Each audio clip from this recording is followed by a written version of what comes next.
Inaugural Address of the International Working Men's Association, 1864–1865. By Karl Marx. The year was 1864, a moment suspended between fading empires and rising machines. Europe was trembling under the weight of rapid industrialization. Factories lit the night sky with fire, locomotives carved through mountains, and the rhythm of labor became the harsh heartbeat of a new age. Workers, once craftsmen with pride in their hands, were now swallowed by the machine, working endless hours, living in overcrowded slums, dying unnamed, unheard, unseen.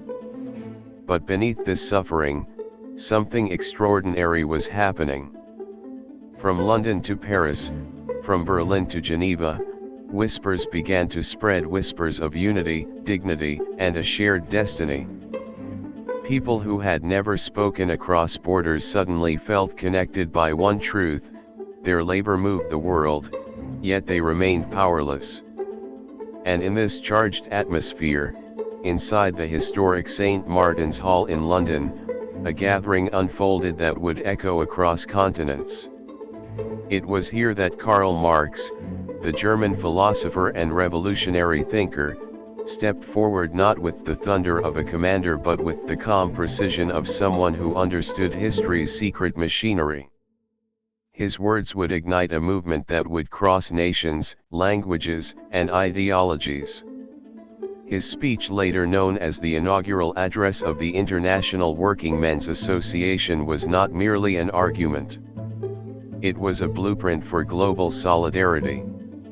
This book brings that moment back to life. It explores why this address mattered, how a scattered working class became a united international force, and what Marx saw in the future storms gathering over Europe.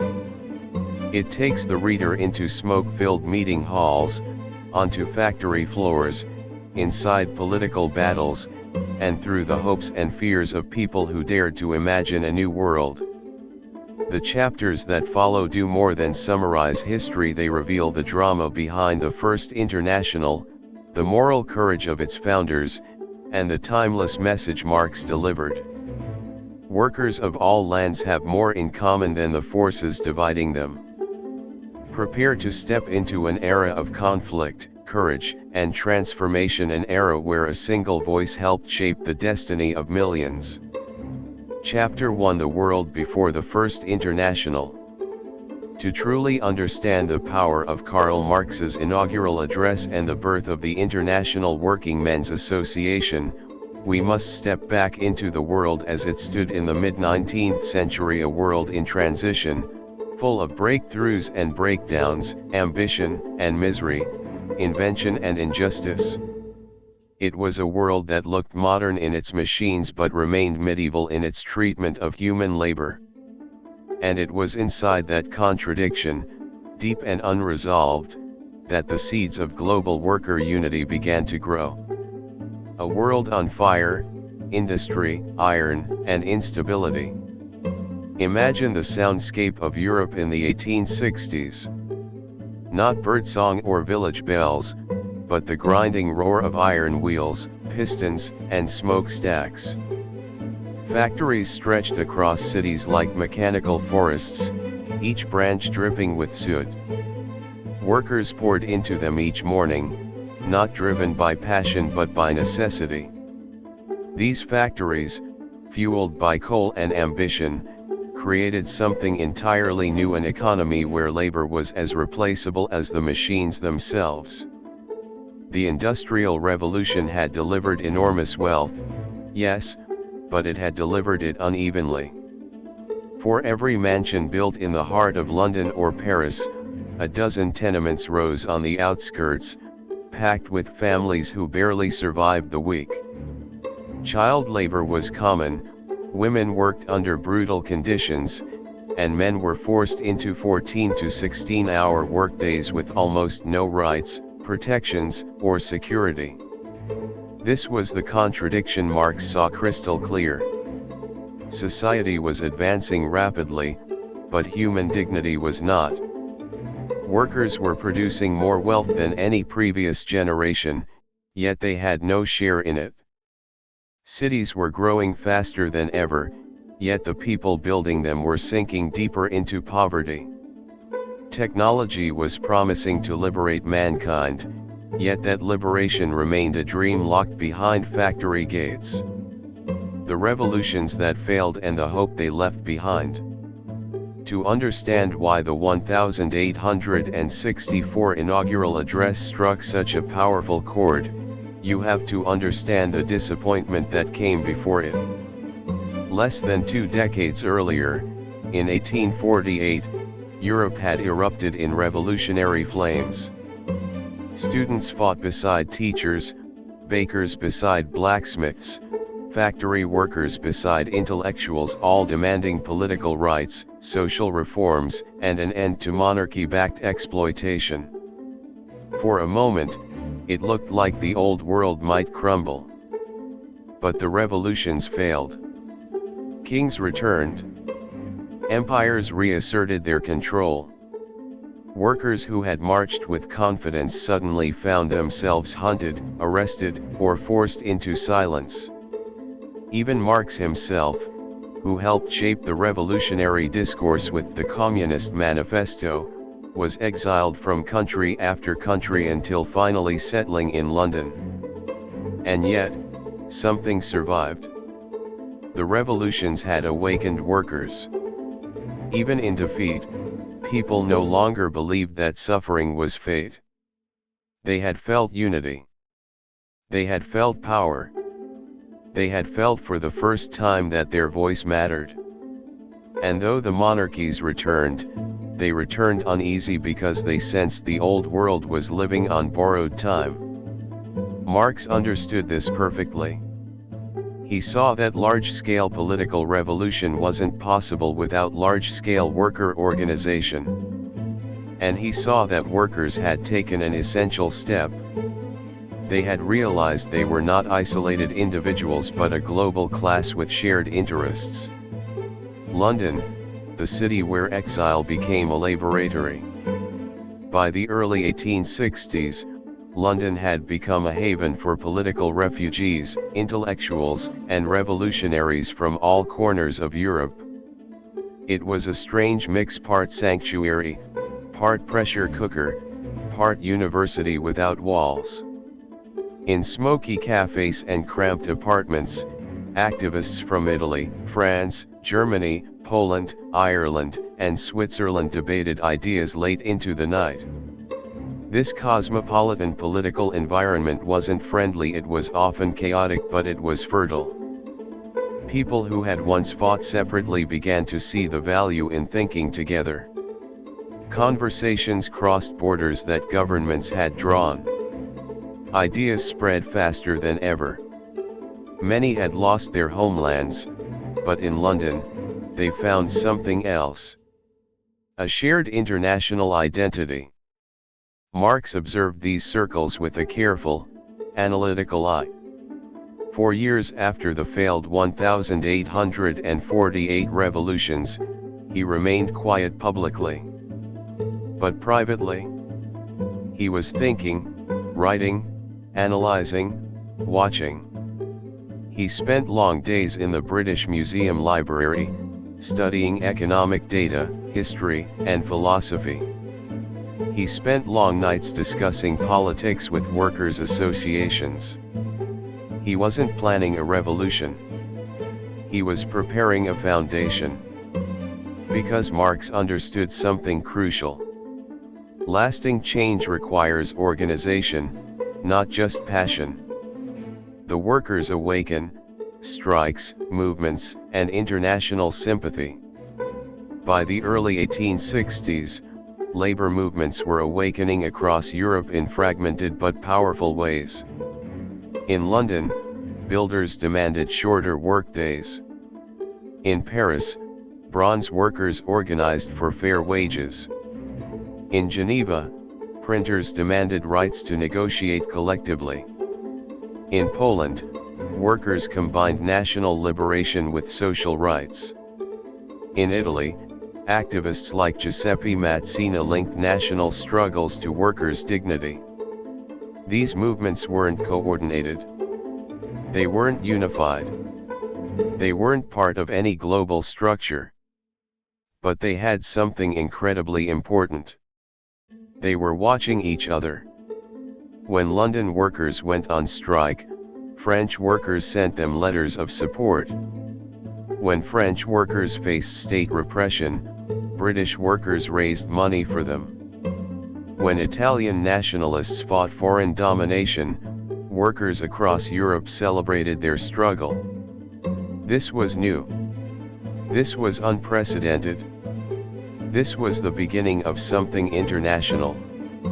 The working class was learning a truth that Marx would crystallize into a historical principle. Workers in different countries were not competitors, they were allies. And that realization was the spark that made the first international possible. Why workers needed each other. At first glance, you might think European workers were too different to unite. They spoke different languages. They lived under different laws. They had different histories. But the conditions of industrialization had created something more powerful than their differences. A shared experience of exploitation. Wherever capitalism spread, the pattern was the same. Long hours, unsafe conditions, low pay, no bargaining power. A shared enemy. Not individuals but a system, one that prioritized profit over human dignity. A shared aspiration. Not necessarily socialism, not revolution, not utopia, simply a better life. Less suffering, more security, dignity at work. A shared vulnerability. If workers in one country fought for better wages, the employers could import cheaper labor from somewhere else. If French workers won protections, British employers could replace them with cheaper German labor. This meant that victories in one country could be undone by defeats in another. The workers were beginning to understand. If they didn't unite across borders, the system could always divide them. This was the cornerstone of Marx's thinking. This was the heartbeat of the Inaugural Address. This was the moment history waited for. A meeting at St. Martin's Hall, the birth of a new idea. On September 28, 1864, a remarkable gathering took place at St. Martin's Hall in London. The hall was packed not with aristocrats, scholars, or politicians, but with workers, union leaders, and ordinary people who had grown tired of enduring injustice in silence. Some were British trade unionists. Some were French workers' delegates. Some were Italian nationalists. Some were German social democrats. Some were refugees who had no country left to call home. They had come together not fully knowing what they would create, but knowing that something had to be created. The air was thick with anticipation. This was more than a meeting. It was a crossroads in history. Marx was not the headliner. He was not the spotlight figure. He did not dominate the stage. He sat in the background, listening carefully, observing structure, assessing possibilities. But when the time came to write the founding document, the text that would shape the identity and purpose of this new association, the responsibility fell to him. Why? Because Marx understood both the material realities of the working class and the strategic realities of political struggle. He knew how to speak in a way that didn't scare people but united them. His task was not to impose ideology but to inspire solidarity. The hidden genius of Marx's approach. Marx could have written a fiery revolutionary manifesto. He could have demanded immediate socialist transformation. He could have turned the International into a radical political instrument. But he didn't. He did something far more intelligent and far more effective. In the inaugural address, Marx focused on facts, evidence, achievements, moral dignity, unity across borders, practical steps toward empowerment. He emphasized cooperation, education, economic understanding, and most importantly, international solidarity. Instead of dividing workers into ideologies, he united them into a movement. This was not the Marx of textbooks, the harsh revolutionary or militant theorist. This was Marx the diplomat, Marx the strategist, Marx the storyteller, Marx the architect of global worker consciousness. He gave the International something it desperately needed: a shared narrative, a shared vision, a shared purpose. Why this moment was revolutionary even without a revolution? The formation of the International Working Men's Association didn't topple governments. It didn't break empires. It didn't launch uprisings. But it did something more foundational. It created a permanent structure for global worker unity. This was the first time in human history that working-class people from different countries formally joined hands to protect each other's rights, dignity, and future. It was the birth of an international labor consciousness, something that would shape the next century of revolutions, reforms, and rights. The First International became a school for political education, a network for solidarity, a shield against exploitation, a platform for debate, a laboratory for new ideas, a source of hope. And at the center of this transformation stood Marx, not as a ruler or dictator, but as the writer, thinker, and guide who gave structure to the movement's deepest instincts. The stage is set. By the time Marx delivered the inaugural address, history had prepared the ground. Workers were suffering. Workers were awakening. Workers were connecting. Workers were organizing. All they needed was direction, a voice that could unify their struggles, clarify their purpose, and inspire their courage. Marx provided that voice. He captured the moment of awakening and turned it into a movement. He transformed scattered frustrations into a shared mission. He reminded workers of their own power, not just in factories, but in history. The world was trembling, changing, breaking, rebuilding. And inside that moment of crisis, the First International emerged not as a political accident but as a historical necessity. This was the dawn before a storm. And Marx's words would be the thunder that called the working class to rise. Chapter 2: The Making of the Inaugural Address, Marx's Pen, the World's Voice. When the International Working Men's Association was formally conceived in London in September 1864, something remarkable happened behind the scenes, something quiet, deliberate, almost invisible. The founding members agreed on the need for a declaration, a text that could express what they all believed but could not yet articulate together. This was not a simple task. The association was made up of people from different countries, different ideologies, and different political backgrounds. Some were socialists, some trade unionists, some Republicans, some nationalists, some philosophical radicals, and others simply workers who wanted a better life. The challenge was enormous. How do you write one document for many minds? How do you create unity without erasing diversity? How do you inspire without dividing? This challenge fell onto the shoulders of Karl Marx. He didn't ask for the role. He didn't campaign for it. He didn't push others aside. But everyone knew that Marx possessed a rare combination: a deep understanding of economics, a wide knowledge of global events, and a powerful command of language. More importantly, he had the ability to look at the world not from one nation's perspective, but from the vantage point of humanity itself. And so, quietly, deliberately, Marx began writing what would become one of the most influential political texts of the 19th century: the Inaugural Address of the International Working Men's Association. The weight of the task. When Marx sat down to write the address, he knew he was holding a pen that would speak for millions.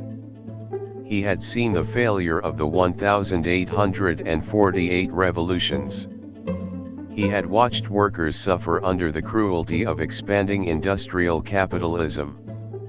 He had studied decades of economic reports, government documents, and working-class testimonies. He knew that words could spark hope. He also knew that words could fail. So Marx approached the address not as a call for rebellion, but as a strategic declaration of identity, a text that would define who the workers were, what they wanted, and how they intended to shape their future. He had to strike a delicate balance. Too radical, and he would alienate moderates. Too moderate, and he would waste a historic moment. Too academic, and workers wouldn't connect. Too emotional, and the movement would seem unserious.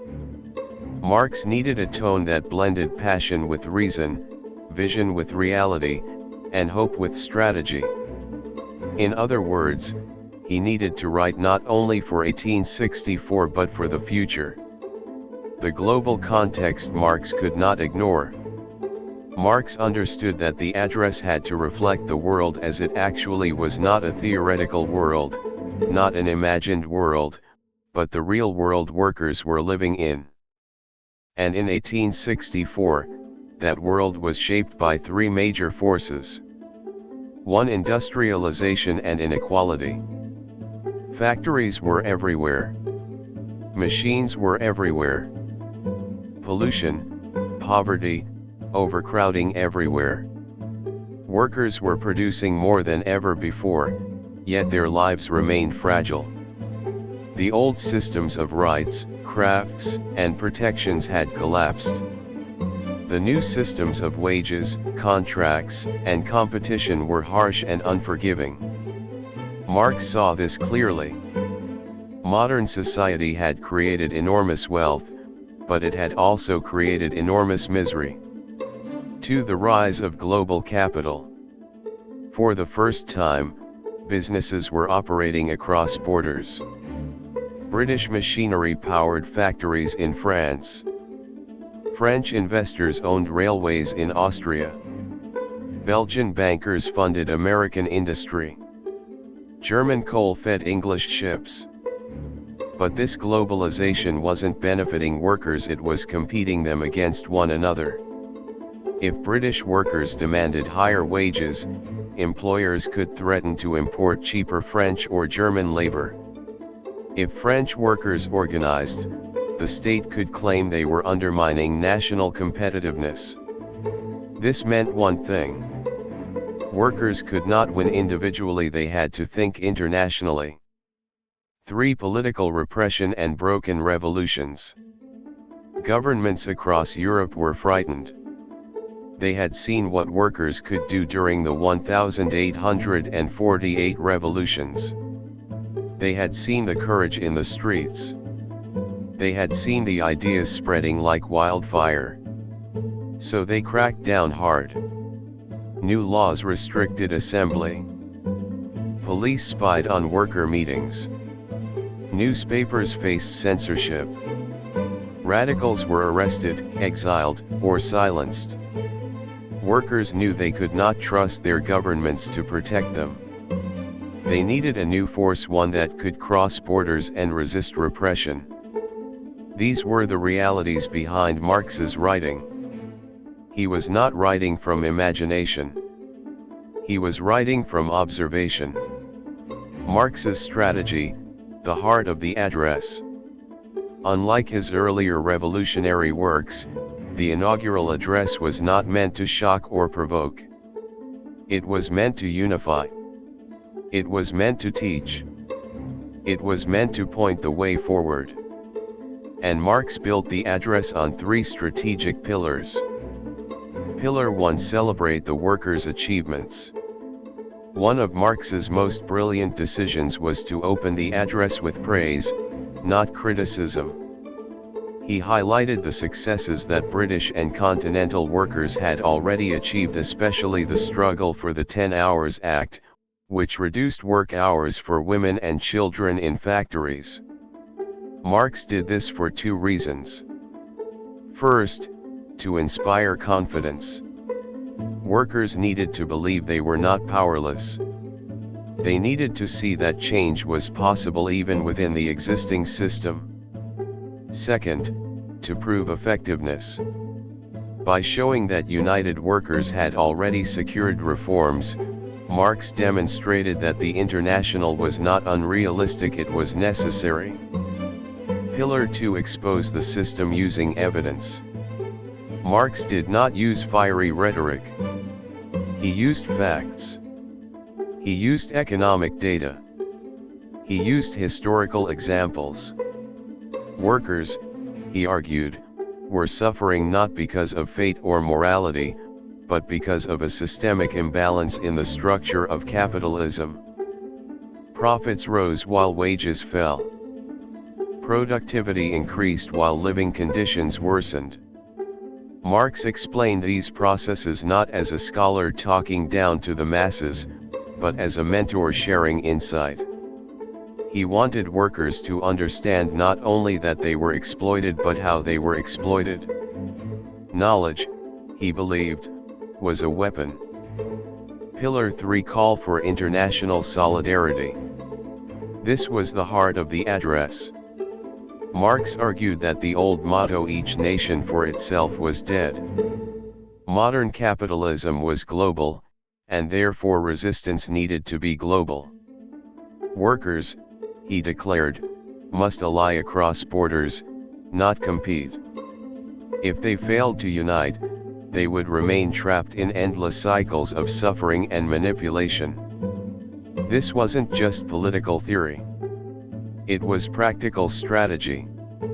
The International would allow workers to share resources, information, strike funds, moral support, political pressure, economic coordination. Marx's message was clear. The strength of workers lies in their unity, not their nationality. The hidden emotional power of the address. On the surface, the Inaugural Address seems calm, structured, even conservative.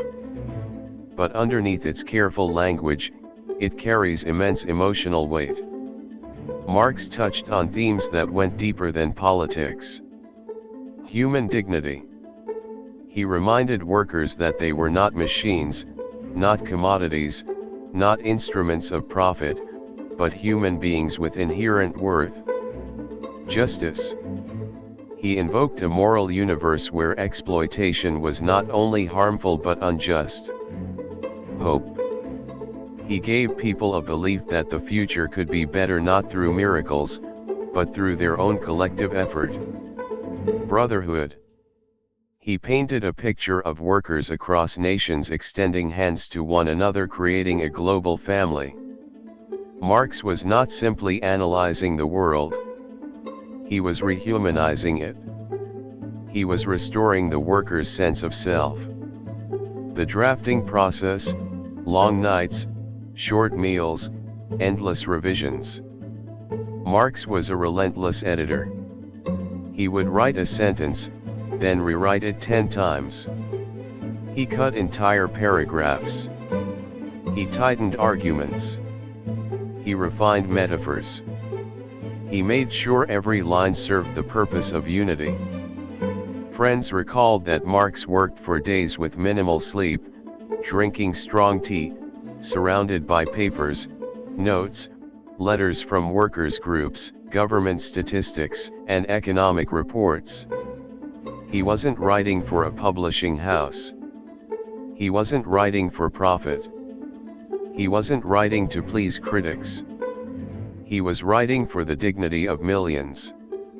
And he knew that the address must be understood by the British factory worker, the French metal worker, the Polish nationalist, the German carpenter, the Italian radical, and the Swiss printer. This meant clarity was essential. Marx avoided jargon. He avoided complex academic arguments. He used simple, direct language yet with intellectual depth. He wrote for the ear, not just the eye. The address had to be spoken in meeting halls, read aloud at gatherings, and shared orally among workers who could not read. Every sentence was shaped with this purpose. The voice of the address, calm, confident, and forward-looking. When Marx read the finished text aloud to the Provisional Committee, there was silence not because the text was dull, but because it was powerful. It struck a perfect balance. Firm but not aggressive. Hopeful but not naive. Practical but not narrow. Visionary but not abstract. Members of the International from different ideological camps found themselves agreeing with it. The address did not erase differences, it transcended them. This was Marx's genius. He gave the workers a shared language for their shared struggle. The message at its core. If we strip the address to its essence, we find one message beating at its heart. Workers of the world, you are not alone. Your struggles are linked. Your victories are shared. Your future is common. Unite. This was not merely a slogan. This was a survival strategy in a globalizing world. Marx understood something that many modern thinkers still grapple with. Workers' power does not come from individual strength, but from collective solidarity. And solidarity is not a feeling, it is a structure. Why the address matters today.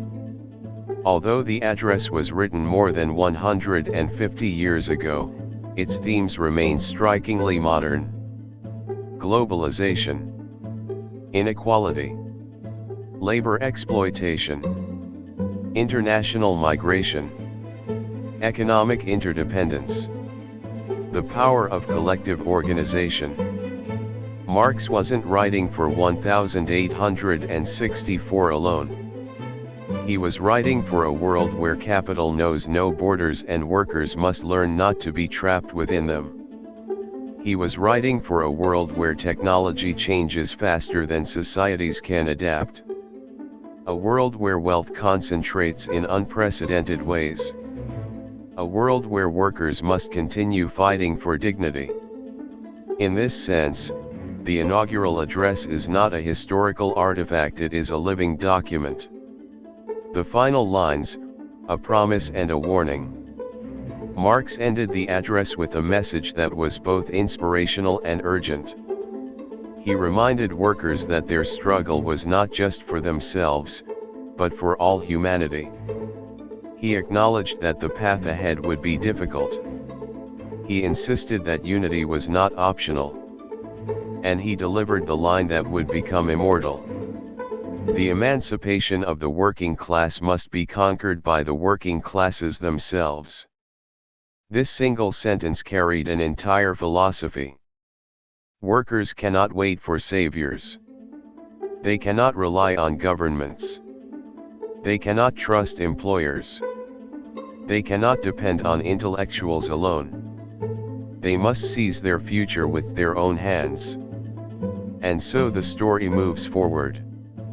With the address completed, the International Working Men's Association finally had its foundation, a moral foundation, a political foundation, and an intellectual foundation. Now it was ready to act. Now it was ready to organize.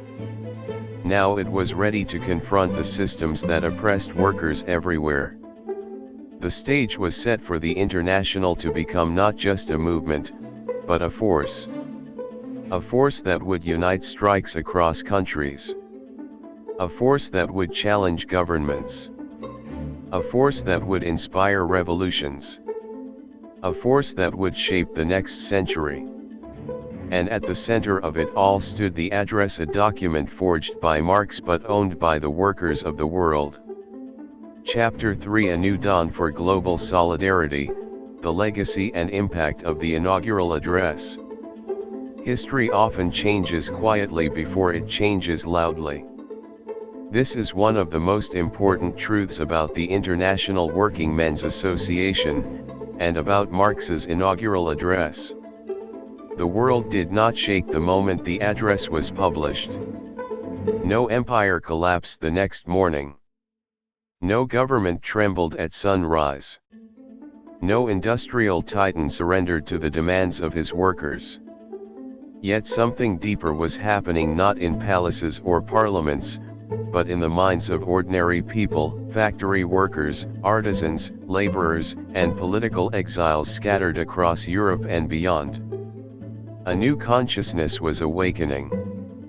A new sense of identity. A new belief that the working class was not a collection of isolated individuals, but a force, a global force with shared goals and shared destiny. In this chapter, we will see how Marx's address ignited a movement that reshaped political history. We will explore how the First International grew, how it fought, how it struggled, how it inspired, and how its legacy continues to shape the world today. Because the story of the address did not end with the paper it was written on. It began there. In the immediate aftermath, workers hear their voice in Marx's words. When the inaugural address circulated among workers' groups across Europe, it was read aloud in meeting halls, workshops, taverns, and union gatherings. Many workers could not read, but they could listen, and the address was written to be heard. Those who listened often felt something they had never felt before. Representation. For the first time, someone had explained their struggle in clear, dignified, universal language. They were not blamed for poverty. They were not told to accept hardship or know their place. They were not treated as replaceable tools. They were addressed as human beings with agency, capable of organizing, reasoning, and shaping history. And that simple yet revolutionary shift, the repositioning of workers as subjects, not objects, was enough to energize them. Soon after its publication, workers began forming new associations. Old unions found new purpose. Cross-border correspondence increased. Political refugees felt less isolated. And workers realized they were part of something much larger than themselves. The address did not only speak to workers. It spoke for them. And that made it powerful. Building momentum, the International becomes a living force. From 1864 onward, the International Working Men's Association grew rapidly, faster than anyone expected. Within a few years, it had branches or supporters in Britain, France, Belgium, Switzerland, Germany, Italy, Spain, Poland, Ireland, the United States, and even parts of Latin America. Why did it spread so fast? Because the International offered something workers had never experienced. Connection. Workers could now share strategies, learn from each other's victories, warn each other of employer tricks, raise funds across borders, coordinate strikes, debate ideas, and confront governments with a unified position. This was new. This was revolutionary. Just as capitalism was becoming global, workers were becoming global too. Marx's address had created the ideological and moral framework for this transformation. It gave the international its soul. 3. The first tests: real-world struggles and international cooperation. A movement is only as strong as its actions. And very soon, the international would face its first major test. 1. The London Builders' Strike, 1865 to 1866. The builders of London demanded shorter hours and fair pay. Their strike was long and difficult. Employers brought in foreign workers to break the strike, especially French laborers who were desperate for wages. But because of the international, something unprecedented happened. French workers refused to be used as strike breakers. They had read Marx's address. They understood they were not competitors, but allies. And so they sent a message of solidarity instead. This single act stunned employers and inspired workers across Europe. It proved that international solidarity wasn't just an idea, it worked. 2. The Paris Bronze Workers, 1865. When metal workers in Paris protested against wage cuts, British workers raised funds to support them. This was the first major example of cross-border financial solidarity. For workers who had never met, who didn't speak the same language, who came from different cultures, to support each other materially, this was a breakthrough moment. Marx watched this closely. He saw that the international was becoming more than he had hoped. It was becoming a solidarity machine. 3. The outbreak of the American Civil War. Workers in Europe, especially in Britain, faced severe hardship when the supply of American cotton was cut off during the Civil War. Many British workers were unemployed and starving. The British ruling class expected workers to demand intervention on the side of the Confederacy. But something incredible happened. British workers publicly supported Abraham Lincoln and the Union's anti-slavery position, even at great personal cost. The International praised this stance, and Marx wrote a famous congratulatory letter to Lincoln, celebrating the fight against slavery as a major step in human emancipation. Once again, the International showed that the struggle for justice was not limited to Europe, it was global. 4. Marx's leadership behind the scenes. Although the International was a broad and diverse organization, Marx's influence quietly shaped its development at every step. He was not the president. He did not dominate meetings. He did not impose ideology.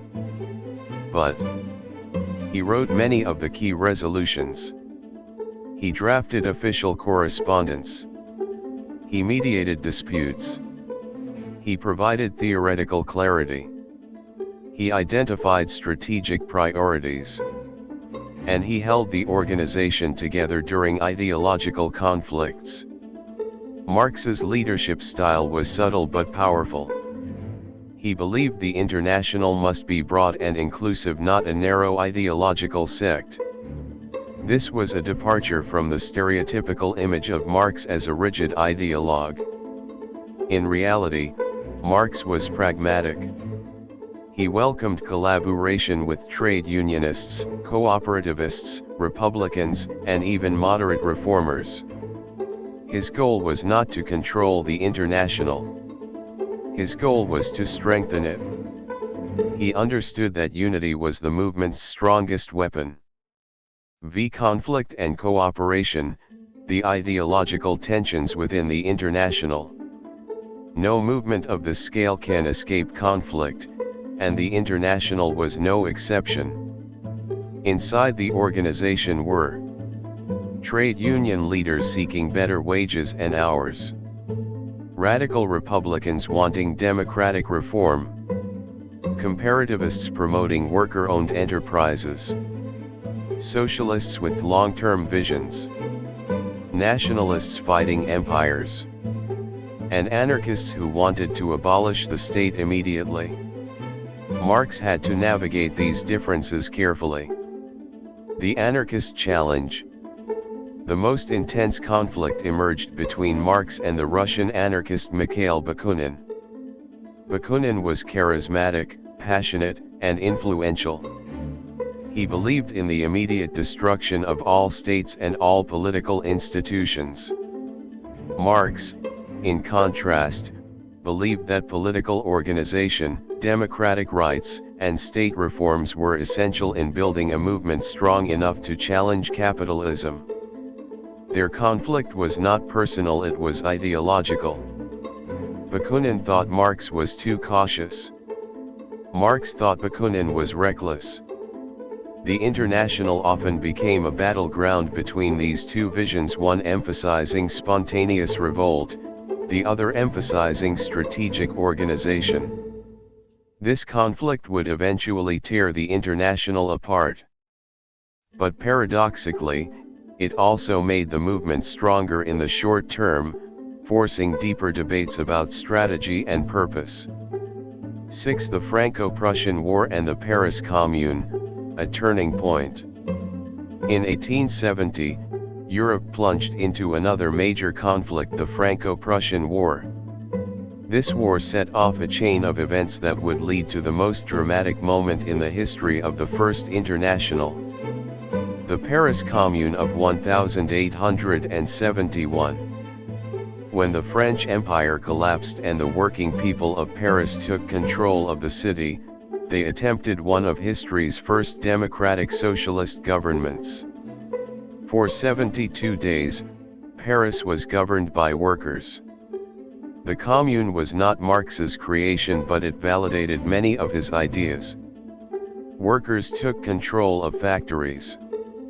Foreign residents were given equal political rights. Officials were elected and recallable. Wages were capped to prevent corruption. Education was made accessible. Church and state were separated. And power was decentralized. Marx was moved deeply by the Commune. He saw it as the first living example of workers running society. But the Commune was short-lived. The French government crushed it brutally, killing tens of thousands. This tragedy became a rallying cry for workers worldwide. The International had predicted the need for global worker solidarity, and the failure to achieve it cost the Commune its life. 7. The decline of the First International and the birth of a larger legacy. After the Paris Commune, governments across Europe targeted the International. Police raids became frequent. Branches were banned. Members were arrested. Newspapers were shut down. At the same time, internal conflicts intensified, especially with Bakunin's faction. In 1872, the International decided to move its headquarters from London to New York, a symbolic decision that signaled the end of the organization's active influence in Europe. By 1876, the First International formally dissolved. But its end was not a failure. The International had accomplished something extraordinary. It created global worker consciousness. It introduced international solidarity into labor politics. It inspired future trade unions. It shaped socialist and social democratic movements. It influenced the formation of the Second International in 1889. It prepared the intellectual ground for 20th-century labor reforms. And it cemented Marx's position as the central thinker of modern labor movements. The organization died. But the idea lived on. 8. The legacy of the Inaugural Address. Marx's address became more than a historical document. It became a blueprint. 1 for labor movements. The ideas in the address helped shape the 8-hour workday movement, trade union federations, strike coordination, international labor congresses, and the global May Day tradition. 2 for political movements. The address inspired socialist parties, democratic reforms, worker cooperatives, and welfare state policies. 3 for modern global movements. Even today, the themes resonate. Global inequality, labor rights, fair wages, safe working conditions, cross-border solidarity, the tension between capital and labor. The address remains relevant because the world it describes, globalized, unequal, interconnected, is very much the world we live in today. 9 A return to the core message: the workers' future is their own. As we conclude this 3-chapter exploration, it is important to return to the heart of Marx's address. His message was never simply about struggle. It was about empowerment. It was about reminding workers that they have intelligence, dignity, agency, and a rightful place in history. The address declared, the emancipation of the working class must be conquered by the working classes themselves. This was not just a political statement. It was a philosophical awakening. Workers were not waiting for kings to be kind. They were not waiting for intellectuals to save them. They were not waiting for miracles. They were learning to fight for themselves, to think for themselves, to organize for themselves, to build a better world for themselves. And that spirit continues to shape social movements to this day.